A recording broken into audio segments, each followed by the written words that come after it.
കൊടുത്തിട്ട് ആ പുഞ്ചിരാമന്മാരെ ചാടിക്കളിപ്പിക്കുകയും ചുടുചോറ് ബാന്ധിക്കുകയും ചെയ്യുന്ന ഇത്തരം സംവിധാനങ്ങൾ അവസാനിപ്പിക്കാൻ സമയമായി എന്ന് ഭരണകൂടത്തിന് മുന്നിൽ കെഞ്ചാനല്ല, ആജ്ഞാപിക്കാൻ തന്നെയാണ് ഹിന്ദു ഐക്യവേദിയെത്തിയിരിക്കുന്നത്. ആജ്ഞാപിക്കാൻ, ഉത്തരവിടാൻ, ഓംബ്ര എന്ന് പറഞ്ഞിട്ട് വാപൊത്തി നിൽക്കാൻ കേരളത്തിലെ ജനങ്ങൾ നിന്റെ തന്തയുടെ വകയല്ല ശശികളെ. ഇന്ത്യ മഹാരാജ്യത്ത് കേരളം തല ഉയർത്തി യശസ്സുയർത്തി 1-ാം നമ്പറിൽ തുടരുന്നത് പ്രബുദ്ധരായ കേരളത്തിലെ ജനങ്ങളുടെ മതേതര ചിന്താഗതി കൊണ്ട് തന്നെയാണ്.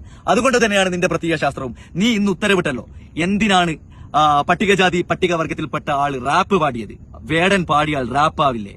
മതത്തിന്റെ, ജാതിയുടെ, വർഗത്തിന്റെ, വേഷത്തിന്റെ, ദേശത്തിന്റെ രാഷ്ട്രീയം നിന്റെ ഈ ഒരു പ്രത്യയശാസ്ത്രം ഉയർത്തിപ്പിടിക്കുന്ന രാഷ്ട്രീയം കേരളത്തിലെ ജനങ്ങൾ കേരളത്തിന്റെ മണ്ണിൽ വിലപ്പോവില്ല എന്നുള്ളത് ഇവിടെയുള്ള പിന്നോക്ക വിഭാഗത്തിൽപ്പെട്ട സഹോദരങ്ങളോടാണ്. സഹോദരങ്ങളെ, നിങ്ങളെ ഏത് രൂപത്തിലാണ് ഇവർ കാണുന്നത് എന്നുള്ളത് വ്യക്തമായി നിങ്ങൾക്ക് മനസ്സിലായില്ലേ?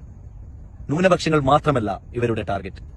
തീർച്ചയായിട്ടും ഇവർ ടാർഗറ്റ് ചെയ്യുന്നത് ഇവിടെയുള്ള ദളിത്, ന്യൂനപക്ഷ, പിന്നോക്ക വിഭാഗത്തിൽപ്പെട്ട ആൾക്കാരെ എന്നും ഇവരുടെ അടിമകളാക്കി ജീവിപ്പിക്കുക, സവർണ ജീവിതം ജീവിച്ച് ഇവിടുത്തെ തമ്പ്രാക്കന്മാരായിട്ട്, എന്താ പറയാ, പ്രജാപതികളായിട്ട് ജീവിക്കുക. എന്നിട്ട് നമ്മളൊക്കെ ഓംബ്ര സ്റ്റൈലിലൂടെ ജീവിച്ചോളുക. അതല്ലേ ശശികല എന്ന് പറഞ്ഞത്? കണ്ട ഏറ്റവും വലിയ വിഷവിത്തായ, വിഷം തുപ്പുന്ന ഈ ശശികലയുടെ ഈ ഒരു വിദ്വേഷ പ്രസംഗം കേട്ട് അത്രയും നേരം ഈ ഒരു പ്രസംഗത്തിന് മുന്നിലിരുന്ന ആളുകളെ ഓർത്ത് ലജ്ജ മാത്രം.